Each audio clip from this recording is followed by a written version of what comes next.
Assalamualaikum warahmatullahi wabarakatuh. Halo teman-teman semua, kembali lagi bersama saya Dia Septiana dengan NPM 5021178, Prodi Pendidikan Guru Sekolah Dasar, Fakultas Ilmu Sosial dan Humaniora, mata kuliah Telaah Kurikulum dengan dosen pengampu Bapak Tio Gusti Satria, Magister Pendidikan.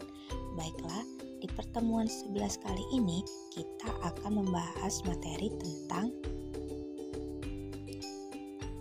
pembelajaran tematik dan integratif per mata pelajaran berbasis abad ke-21 dan proyek penguatan profil Pancasila yang memuat materi tentang pertama, pembelajaran tematik integratif kelas rendah, dan yang kedua, pembelajaran per mapel kurikulum merdeka. Baiklah, langsung saja kita ke materinya. Yang pertama yaitu pembelajaran tematik integratif kelas rendah. Pembelajaran tematik integratif merupakan salah satu pendekatan pembelajaran yang diterapkan dalam kurikulum 2013. Pembelajaran tematik integratif merupakan penyederhanaan dari pendekatan pembelajaran dari kurikulum KTSP, yaitu pembelajaran tematik penyederhanaan ini terlihat dari penyediaan buku, di mana saat menggunakan kurikulum KTSP, pendekatan yang digunakan adalah pendekatan tematik yang masih menggunakan buku secara terpisah pada pelajaran-pelajaran tertentu. Sementara itu, dalam pembelajaran tematik integratif, penyediaan buku didasarkan pada tema-tema tertentu, seperti temanya indahnya kebersamaan dan lain sebagainya. Selanjutnya yaitu karakteristik pembelajaran tematik yang memuat tentang yang pertama yaitu bersifat holistik, yang kedua bermakna, yang ketiga otentik, dan yang keempat aktif. Selanjutnya yaitu model pembelajaran tematik integratif yang memuat model yang pertama yaitu model tergambarkan, yang kedua model terhubung, yang ketiga model tersarang, yang keempat model terjaring, yang kelima model terbagi, dan yang keenam yaitu model terurut. Pembelajaran tematik integratif pada kelas rendah. Pendekatan tematik integratif dilakukan sebab kurikulum SD atau organisasi kompetensi dasar kurikulum dilakukan melalui pendekatan terintegrasi. Berdasarkan pendekatan ini, maka terjadi reorganisasi kompetensi dasar mata pelajaran yang mengintegrasikan konten mata pelajaran IPA dan IPS di kelas 1. Berdasarkan hal tersebut, ada prinsip yang ada dalam pembelajaran tematik integratif, yaitu menurut Kemendikbud tahun 2013 diuraikan tentang beberapa prinsip yang berkenaan dengan pembelajaran tematik integratif yang harus diperhatikan, yakni yang pertama yaitu pembelajaran tematik integratif memiliki satu tema yang aktual, dekat dengan dunia peserta didik dan ada dalam kehidupan sehari-hari. Yang kedua yaitu pembelajaran tematik integratif perlu memilih materi beberapa mata pelajaran yang mungkin saling berkaitan. Yang ketiga yaitu pembelajaran tematik integratif tidak boleh bertentangan dengan tujuan kurikulum yang berlaku.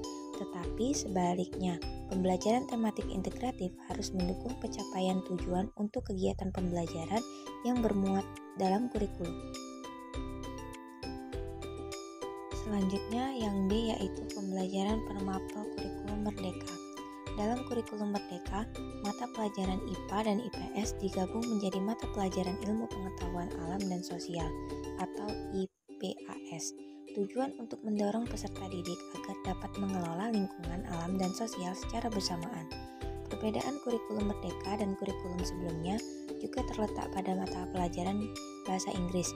Jika sebelumnya bahasa Inggris termasuk bagian dari mata pelajaran wajib, maka pada kurikulum merdeka mata pelajaran tersebut ada pilihan. Ada pula pembelajaran berbasis proyek yang dilakukan minimal 2 kali dalam 1 tahun ajaran. Pembelajaran ini bertujuan untuk menguatkan profil pelajar Pancasila, karakter, dan kompetensi berdasarkan nilai-nilai luhur Pancasila yang diharapkan tumbuh pada peserta didik. Selanjutnya yaitu mata pelajaran SD di kurikulum merdeka terbagi atas 3 struktur. Yang pertama yaitu struktur kurikulum SD kelas 1. Struktur kurikulum merdeka kelas 1 termasuk dalam fase A. Beban belajar di kelas 1 diasumsikan 1 tahun berjumlah di 36 minggu dan alokasi waktu adalah 1 jam berjumlah 35 menit. Muatan atau mata pelajaran di kelas 1 terdiri dari mapel wajib, terdiri dari pendidikan agama dan budi pekerti. Sedangkan pada mapel pilihan hanya ada bahasa Inggris. Sedangkan pada muatan lokal terdiri dari mapel lainnya yang disiapkan oleh satuan pendidikan, seperti pendidikan Pancasila, bahasa Indonesia, matematika, pendidikan jasmani, seni budaya, olahraga, dan kesehatan. Pada struktur kurikulum SD kelas 2, struktur kurikulum Merdeka kelas 2 SD memiliki kesamaan dengan kelas 1. Perbedaannya pada penambahan alokasi waktu di mana dua mata pelajaran yaitu bahasa Indonesia menjadi 252 JP, asalnya 216 JP. Di kelas 1 matematika menjadi 180 JP dan asalnya yaitu 144. Di kelas 1 total alokasi waktu pembelajaran intrakurikuler bertambah menjadi 900 JP yang asalnya 828 JP di kelas 1. Selanjutnya yaitu struktur kurikulum SD kelas 3. Struktur kurikulum SD kelas 3 memiliki alokasi waktu yang sama di setiap mata pelajaran kelas 3 disebut dengan fase B.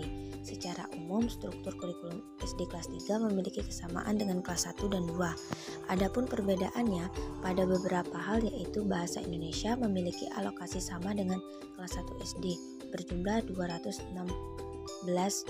JP. Matematika memiliki alokasi sama dengan kelas 2 berjumlah menjadi 180 JP. Alokasi waktu proyek penguatan pelajar Pancasila di mapel bahasa Indonesia berkurang menjadi 36 JP yang asalnya 72 JP di kelas 1 dan 2. Selanjutnya yang terakhir yaitu proyek penguatan profil pelajar Pancasila. Kegiatan proyek penguatan profil pelajar Pancasila atau 5P bertujuan untuk memperkuat upaya pencapaian profil pelajar Pancasila.